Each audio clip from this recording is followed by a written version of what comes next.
Hello everybody and welcome to Whiskey Business. Today I am making a frittata, or as my husband calls it, a Hakuna Frittata. It's a wonderful phrase for brunch, for breakfast, for lunch, for dinner, for any time you want to make it, because really it goes any point in time. But we're having it for brunch today, so that's what I'm making. For all frittatas, you're going to need egg, is your main ingredient. We're using heavy cream, and I've got a couple different cheeses that I'm going to be using, but you can put anything in a frittata. It's like empty out the fridge, what needs to go, what's left over, throw in the kitchen sink, you got your frittata. But today we're going to have some potatoes, some red onion, bell pepper, tomato, olive, bacon, a couple different cheeses.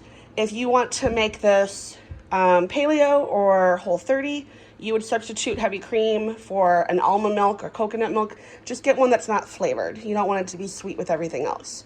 And this is also keto. If you didn't have the potatoes, that would be. And low carb, and of course gluten-free.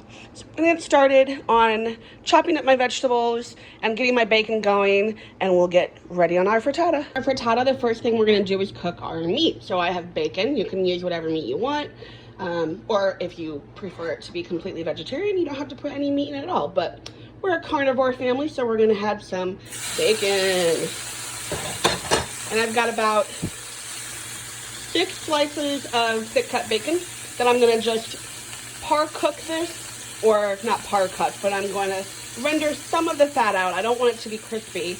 And then I'm going to add the rest of my vegetables so they can kind of cook in that delicious bacon fat. While my bacon is cooking, I am going to mention one of the main ingredients that I forgot, the most important one, the whiskey. My husband made me a whiskey sour, so I will be sipping on that this afternoon while I prepare our lovely brunch. My bacon is rendered down a good amount, so now I'm going to add the first of my ingredients here. I've got red onion and potato, so I'm going to be adding that.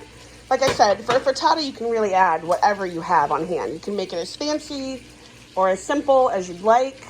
I was smart this morning because I was trying to save on time, and I got a steamable bag of baby red potatoes. So I cooked those about half of the way through. I wanted them to still cook a little bit in the bacon. That way they could get all that flavor and absorb that. But I'm not having to spend all of my time cooking down the potatoes. So if I can finally get my onions to separate here, we're going to stir this around, and then we'll add the rest of our vegetables. Now that I have that nice and blended up, I'll give you the ratio. I had about a little over a half of red onion and 4 to 5 small red baby potatoes. And I've got 1 bell pepper, maybe half a dozen to a dozen cherry tomatoes, and a handful of olives. Like I said, I'm using what I had left over on hand from things I've made recently, so I'm just throwing that all in. And I started cooking the bacon on a medium-high heat. Once I added the vegetables, I turned it down to a medium-low. Gone ahead and added all my other vegetables. Little tip with tomatoes, or any other vegetable that you're using that's very watery, for the tomatoes especially, you want to get out all those seeds. You don't want a lot of water in this.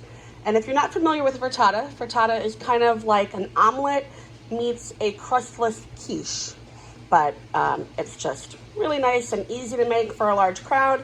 There's just 2 of us, but it'll be good for leftovers the next day as well. As far as spices went, I added rosemary because I think rosemary goes with potatoes all the time. Rosemary and some paprika, same. I think paprika is one of those things that universally goes with a lot of stuff. And then I added a little bit of parsley and oregano, of course salt and pepper, and that's it. You can add whatever you want. A frittata is kind of like the Bob Ross of brunch foods. There's no mistakes. There's just happy little accidents. You can put whatever you want in it, and it's always going to come out pretty good. The funny thing about me always making my frittata, I never measure my egg to milk cream ratio. And if you look up a frittata recipe, everyone is going to tell you the core ingredients are key. You must have 6 eggs to a half a cup of cream. And then the next one will say you have to have 8 to a cup or a quarter. They all say something a little bit different. I go with what I have on hand. I had 9 eggs left, so I'm doing 9 eggs. They also say to only have about 2 cups of your filling ingredients, and that's more than 2 cups. So we went a little bit bigger. I'm gonna do my 9 eggs, ignore my barking dog in the background, And then I'm gonna add a little more than a half a cup of heavy cream because I have more eggs. And then we're gonna add our cheese. But the big trick with your eggs is you don't wanna over whisk them. You just wanna do it until the yolk is broken.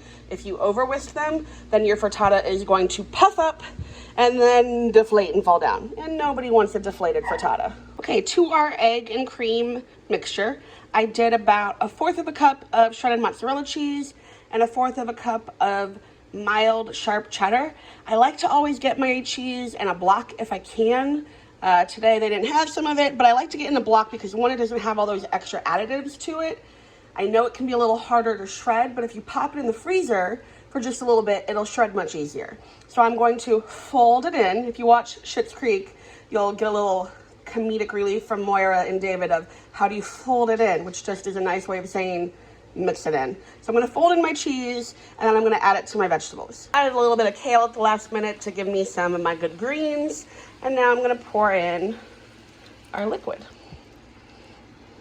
And then you just wanna cover that, make sure everything is covered, and I'll show you what that looks like in a second. And that's what that's gonna look like. You just wanna make sure it's a nice even layer. We're just gonna let this cook a little bit longer in the cast iron just until the egg doesn't wobble so much, and then we're popping it in the oven at 375. I am using my handy trusty go for everything cast iron, which I use for a lot of my stuff. If you have a non-stick skillet, that will work as well. Some people will only do the frittatas on the stove. Some will only do it in the oven. I like to do the majority of it on the stove and then pop it into the oven to let it set and get nice golden brown on top. Now I'm gonna pop that in the oven, but before I did, just for extra cheesiness, I added a little dollop of ricotta and sliced up some fresh mozzarella on top. We're gonna pop that in the oven. All right, and that is the final product. It was about 12 minutes in the oven at 375, enough to get that mozzarella and ricotta kind of melted and sunken down into the frittata. And we're gonna slice it up and serve it. And there you go. I probably should have used smaller plates so you could get it all in one shot, but nevertheless, so that is my frittata. And I wanna give a shout out to my friend Sean Taylor, who was the person who put the bug in my ear to do these videos. I've known him for many years. I'm not going to say it so I don't reveal both of our ages. And I introduced Sean to my best friend, who I have been friends with since kindergarten. And they are married with 3 beautiful children. And they came down to visit me for my wedding. And I made a frittata for them.